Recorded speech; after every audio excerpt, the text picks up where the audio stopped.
Professor Ransford Gyampo, who is President UTAG on the University of Ghana campus. Prof, good morning. Morning. I hope you're well. I'm good as well. Great. So we understand UTAG is striking this morning? Yes, effective today. Effective today? Yeah. Why depart from the organized labor position? Because organized labor has been disorganized and they have not shown seriousness in the battle that we thought we were going to wage to help Ghanaians keep the sanctity of their environment intact. And clearly, they have given up on the fight because of reasons I'm sure the reasons may be best known to them. And we all cannot be bunched together or lumped together and be given the kinds of derogatory but somewhat deserving descriptions that have been given to them. So we have to stand out to be counted, and we don't mind being the only conscience of the nation. So our members had voted that we should strike, and that's what we have done. I see. Are you suggesting that the things that were outlined, the agreement with the government is not sufficient enough for you? They were the same agreements, they were the same proposals that were outlined to us on Monday, and then we all said that they were not sufficient, and so our strike should be enforced. So just think about it. Government comes to you with ABC proposals, and you are saying that there is no D added to it, so it's not sufficient. And so you will not listen to government. Then on Wednesday, the same labor union, organized labor executives come before you with the same ABC proposals. And then they say government has done more. And so let's change our decision. You can only say this to somebody who is a zombie, or somebody who is dogmatic, or somebody whose head is not properly screwed on. But you cannot tell people like us who subject everything to scrutiny and strict proof. And so we felt that the very things we were told that we rejected on Monday, and the very things that we are being told on Wednesday, we don't see why we rejected them on Monday, we should accept them on Wednesday. But they wanted to go ahead, say, well, let us accept it. When the meeting was in session and we were not done, and a preponderant majority of people were speaking against what they were doing, they just called in the media and read a statement that they had already prepared, which they attempted reading to us when they called us into a meeting, and we told them that you cannot read an already prepared statement. You invited us to discuss proposals of government and not an already prepared speech, which they apologized. Then they suddenly call in the media and then read their already prepared speech to them. And so the meeting was rancorous, acrimonious, and with a lot of tension. People just got up and walked off, and we had to do what we had to do as the only conscience of Ghana now. We spoke to Mr. Owusu. He claims He spoke to who? Mr. Owusu, Bernard Owusu, who is chairman of TUC. He says that this is the majority agreement. What they read. Unfortunate. He's not. He's a friend, but he is a friend. But I don't know how to describe this. But let me be charitable. He came in. He was among those who begged. He came in with an already prepared statement. So how did you know the majority view when you had not voted? How did you know the majority view when you had allowed just about a room filled with over 60 people, but you had allowed just about 4 people to speak, and the rest who wanted to speak, you didn't let them speak? How did he do the mathematical calculation to do that, come to that conclusion that majority had decided? I have a lot of respect for him. I don't want to be I don't want to sound any way that was disrespectful, but please, that is not what happened. Because he said whilst you were agreeing, they were typing the speech. Oh, it's a congenital lie. It's a congenital lie, a lie from the womb of a mother. Ask him. They didn't even have a laptop with them. They came with a prepared speech and they made a mistake. When they were going to engage us by outlining what government had done, they rather started reading a conclusive statement that they had already signed. And then we took them on and they begged.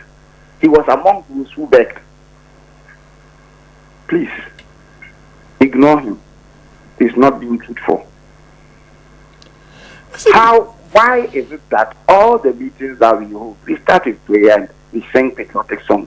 When we are ending, we end with prayer and we sing patriotic songs. So why did other Nat and Nagat, and why did they just walk out?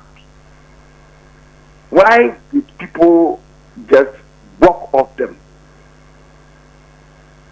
The same majority decision. When I said we should vote, what was I told? They said, no, we won't vote. So if we won't vote, how do you determine? Ask the president of the Perpetual Ghana Registered Nurses Association, their president. Ask her. When I said we should vote, what did she say publicly? We won't vote. So if we didn't vote, by what means did you determine who is the majority and who is in the minority? Please. It's not all of us that are manipulable. Some of us, we speak for Ghana. It's a very disorganized labor, but UTAG would remain UTAG. I see, because it says the last time there were no clear timelines given. They came to you this time around with government giving clear timelines as to when these things will be done. To be fair, everything that we're told were the same things that were told on Monday. But this time, the only difference which in my view is infinitesimal. The only difference which in my view is so negligible is that, they only mention Parliament reconvenes on the 15th. Please listen. Parliament reconvenes on the 15th. They didn't say we are withdrawing the LI on the 15th. They said Parliament reconvenes on the 15th. So on the 15th, the Minister for Lands and Natural Resources will be made to go to Parliament to go and table that motion for withdrawal. And you can table that motion for withdrawal. And we know that if the 15th comes and the Minister says, I am preparing to be tabled, to go and table it, he's prepared. If he sends it to Parliament and it is never heard, they will tell you we are withdrawing. You can be in the process of withdrawing it in perpetuity. Meanwhile, people will be destroying the water that we are seeking, that we are drinking from. So our fear was that there wasn't a drastic proposal that would at least ensure some abrupt discontinuation of what is going on. And we're looking forward to hearing things like, okay, the presidency says we are putting a temporary moratorium on mining whilst we all have a national dialogue and conversation about what to do. I mean, this would have helped. Because if the president says that, look, there is a temporary moratorium, if somebody is hiding somewhere and doing his own thing, he's heard. And he knows that, look, now I'm buying any bread. But if you don't do that, all the other interventions, we've seen some before, they are typical of what we tend to say, something in the pipeline. It is a pipeline approach to solving the problems that are existential threats to us, and we felt that they were not radical enough. What would this mean? Because there's a decision of organized labor on the table. You, UTAG, are doing something separate. If organized labor calls you back... There's no decision of organized labor. It was not a decision. It was a decision of two people. There's no decision of organized labor. Please, I am trying to narrate these things to you, and you are saying a decision of organized labor. That's not how we decide. Okay. We decide and we all agree. Afterwards, we pray about it and sing and chant our songs and patriotic songs about it. Then we all depart. This, they came, we don't know Joshua Ansa, who he sat down to prepare that statement with. They came with a prepared speech and allowed just about 4 people to speak. And the 4 people that spoke, 4 or 5 people that spoke, majority of them, about 3 of them, said that, look, what is going on is not fair. We should stick to our calling, because what has been decided and what has been outlined are the same. And then he said, no, call in the media. Then you call the media and read something to them. And you are saying organized labor has decided. Let me correct you. Organized labor did not take that decision. Duly noted. Duly noted. I was going to ask about... And my brother, as I'm talking to you, everybody wants a little bit of my time. So plenty people... Okay, so let me just conclude by asking... I understand. Let me conclude with you by then asking you how this will affect UTAG's relationship with the rest of the group going forward. Would you be in a meeting to further discuss these matters? They have already decided, so we will not. They decided already, so I don't see them having a meeting. But some of the sentiments I'm expressing to you, I told them in the face. I don't fear them. I told them in the face, both during the meeting and after the meeting. I told them in the face. And so, if they choose to call us to any meeting that we think the agenda is proactive and the agenda will be helpful for Mother Ghana, why not? We would go. Prof. But we are capable and more competent in doing things our own way, and we would continue to remain the conscience of Ghana.